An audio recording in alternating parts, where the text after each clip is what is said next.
MAIT-Jashore electrical চ্যানেলে আপনাদের সবাইকে স্বাগতম। আমি আসাদ আছি আপনাদের সাথে আর হাজির হলাম নতুন এবং মজার আরেকটি ভিডিও নিয়ে। তো মাইক্রোওয়েভ সেন্সর কী এবং এটা কীভাবে কাজ করে, মাইক্রোওয়েভ সেন্সর নিয়ে A to Z আমরা আলোচনা করব এই ভিডিওতে।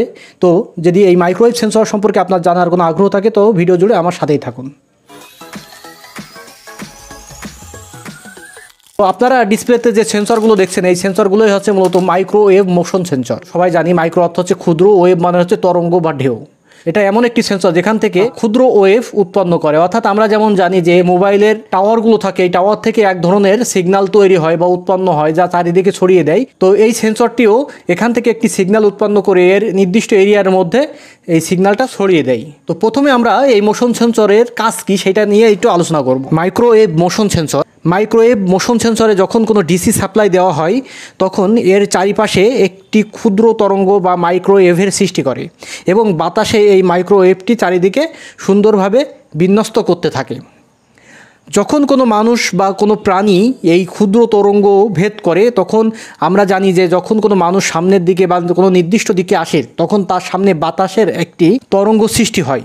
ওই নির্দিষ্ট জায়গাতে যখন কোনো মানুষ বা প্রাণীর উপস্থিতি ঘটে তখন মানুষ বা প্রাণী কর্তৃক সৃষ্ট ওয়েভ এই মাইক্রোওয়েভ সেন্সরের তরঙ্গকে বাধা দেয়। যখনই বাধা দেয় তখন আমাদের এই সেন্সরের যে আউটপুটটি আছে এই আউটপুটটি তখন হাই হয়ে যায়।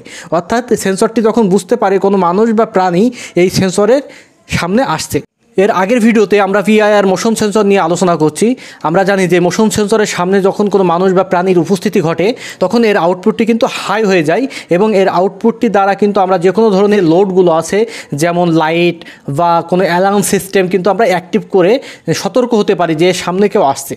কিন্তু মাইক্রোওয়েভ মোশন সেন্সরটি যেটা আপনারা এই ডিসপ্লেতে দেখছেন এটাও কাজও প্রায় একই রকম, তবে এই দুটির মধ্যে একটা পার্থক্য আছে। PIR যে সেন্সরটি আছে এই PIR সেন্সরটি কিন্তু এর সামনের দিকের অংশটাকে কভার করতে পারে, কিন্তু এই মাইক্রোওয়েভ সেন্সরটি আছে এটা হচ্ছে 360 ডিগ্রি অ্যাঙ্গেলে কাজ করে। অর্থাৎ এর যে কোনো একটা দিক থেকে যদি কোনো মানুষ বা প্রাণীর উপস্থিতি পায় তাহলে কিন্তু এর আউটপুটটা হাই করে দিবে। আমরা এখন আমাদের যে মাইক্রোওয়েভ সেন্সরটি আছে এই মাইক্রোওয়েভ সেন্সরটির পিন ডায়াগ্রামগুলো একটু দেখে নিই। তো আপনারা এই পাশেই দেখতে পাচ্ছেন প্রথমে আছে 3.3 ভোল্ট, অর্থাৎ এখান থেকে সার্কিটের জন্য বা আরডুনো বলেন বা অন্য ওয়াইফাই মডিউল বলেন বা ব্লুটুথ মডিউলের বলেন তার জন্য 3.3 ভোল্ট দরকার। তো এখান থেকে আপনি ইচ্ছা করলে 3.3 ভোল্ট আউটপুট দিবে এই সার্কিটটি, এখান থেকে আপনারা 3.3 ভোল্ট ব্যবহার করতে পারবেন। এরপরে দেখেন এখানে লেখা আছে GND অর্থাৎ গ্রাউন্ড, ব্যাটারির মাইনাসটি এখানে দিতে হবে। এই পিনটি হচ্ছে আউটপুট পিন, অর্থাৎ স্বাভাবিক অবস্থাতে এর আউটপুট 0 হবে।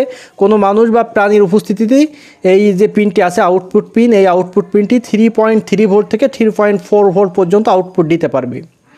এরপরে যেটা দেখছেন আপনারা VIN লেখা আছে অর্থাৎ ইনপুট ভোল্টেজ। তো এই সার্কিটটি 4 ভোল্ট থেকে শুরু করে 24 ভোল্ট পর্যন্ত ওয়ার্কিং ভোল্টেজে কাজ করে। অর্থাৎ আপনি এখানে 4 থেকে 24 ভোল্ট পর্যন্ত ইনপুট দিতে পারেন, তবে সবথেকে বেটার হচ্ছে এই ধরনের মডিউলগুলোর জন্য 5 ভোল্ট থেকে 6 ভোল্ট ইনপুট দেওয়া। CDS অর্থ হচ্ছে এই মোশন সেন্সরটি যদি আপনি শুধুমাত্র রাত্রের বেলাতে কাজে লাগাতে চাচ্ছেন, অর্থাৎ আপনি যদি চাচ্ছেন যে এটা শুধু রাত্রেই কাজ করবে তাহলে এই CDS এবং মাইনাস যেটা আছে CDS থেকে একটি তার এবং মাইনাস থেকে একটি তার বের করে সেখানে একটি এই ধরনের LDR লাগিয়ে নিতে পারবেন। আর যখনই এই ধরনের LDR লাগাবেন তখন এটা শুধুমাত্র রাত্রের বেলায় কাজ করবে, দিনের আলোতে কাজ করবে না। আপনারা এখানে দেখতে পাচ্ছেন এখানে লেখা আছে সেই এখানে যে CDSটা ছিল এখানে কিন্তু সেই CDSটি লেখা আছে এবং এখানে কিন্তু 2টি ছিদ্র আছে। তো আপনাদেরকে যেটা করতে হবে যদি আপনারা LDR সংযোগ করেন তাহলে এই 2 ছিদ্রের মধ্যে LDR-এর 2টি পা এইভাবে বসিয়ে সুন্দর করে এই পাশে সোল্ডারিং করে দিলেই হয়ে যাবে। তো এই পাশে আপনারা দেখতে পাচ্ছেন এটা মূলত এন্টিনার কাজ করে, এখানে এটাও হচ্ছে যে প্লেটটি আছে এটা হচ্ছে এন্টিনার প্লেট আকারে কাজ করে। এই সার্কিট নিয়ে যদি আপনারা কাজ করতে চান তাহলে কিছু গুরুত্বপূর্ণ বিষয় আপনাদের অবশ্যই জানতে হবে, যদি না জানেন তাহলে কিন্তু ভালোভাবে কাজ করতে পারবেন না। এখানে দেখতে পাচ্ছেন আপনারা CTM লেখা আছে। CTM অর্থাৎ আপনি যদি টাইমটাকে কম বেশি করতে চান এখানে কিন্তু অটোমেটিকলি টাইম সেট করা আছে 2 সেকেন্ড মাত্র, অর্থাৎ কোনো মানুষ বা প্রাণীর উপস্থিতি পেলেই কিন্তু মাত্র 2 সেকেন্ডে আউটপুটটা হাই করে দিবে, তার বেশি কিন্তু এ লোডটি অ্যাক্টিভ রাখতে পারবে না। অর্থাৎ আপনি যদি একটি লাইট লাগান তাহলে 2 সেকেন্ড জ্বলেই কিন্তু বন্ধ হয়ে যাবে। সেই ক্ষেত্রে আপনি যদি টাইমটা বাড়াতে চান তাহলে এই 2টি পিনকে কাজে লাগাতে হবে। তো এখানে লেখা আছে সি অর্থ ক্যাপাসিটর। তো এখানে আপনাকে একটি ক্যাপাসিটর সংযোগ করলে টাইমটা বেড়ে যাবে, ক্যাপাসিটরের মান যত বাড়িয়ে দিবেন টাইমটাও কিন্তু তত বেশি হয়ে যাবে। এরপরে দেখেন এখানে লেখা আছে RGN, অর্থাৎ আপনি যখন এর গেইনটাকে কম বেশি করে নিতে চাচ্ছেন তখন এখানে একটি রেজিস্টর লাগাতে হবে।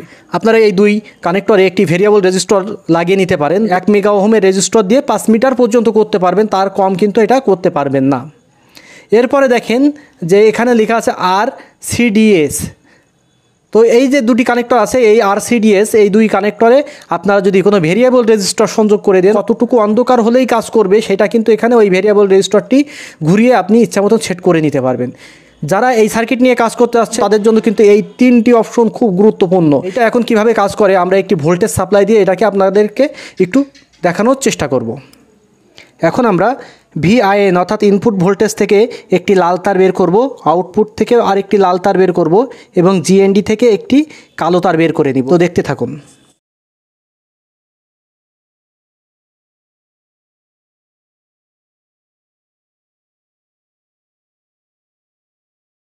তো আপনারা দেখতে পাচ্ছেন যে আমরা VIN থেকে একটি লাল তার, আউটপুট থেকে একটি লাল তার এবং গ্রাউন্ড থেকে একটি কালো তার বের করে নিয়েছি।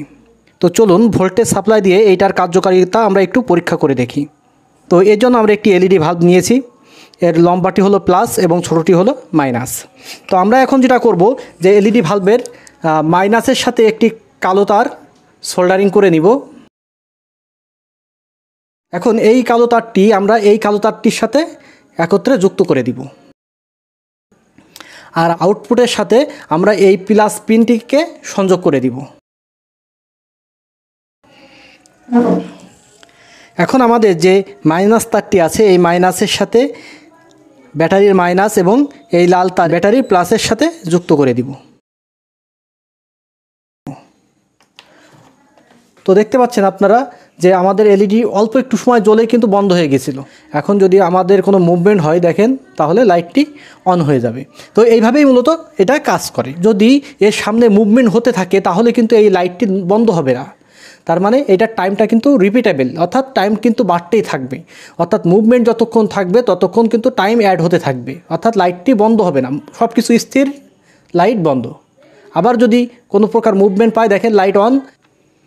এখন আমরা একটা PF ক্যাপাসিটর লাগিয়ে আপনাদেরকে দেখিয়ে দিব যে এটা টাইমটা কীভাবে বাড়তে হয়। তো আমরা অলরেডি আপনাদেরকে বলেছি যে এই CM কানেক্টরে একটি ক্যাপাসিটর সংযোগ করতে হবে। তো আমরা এখন এই CM 2 কানেক্টরে একটি PF ক্যাপাসিটর সংযোগ করে দিব।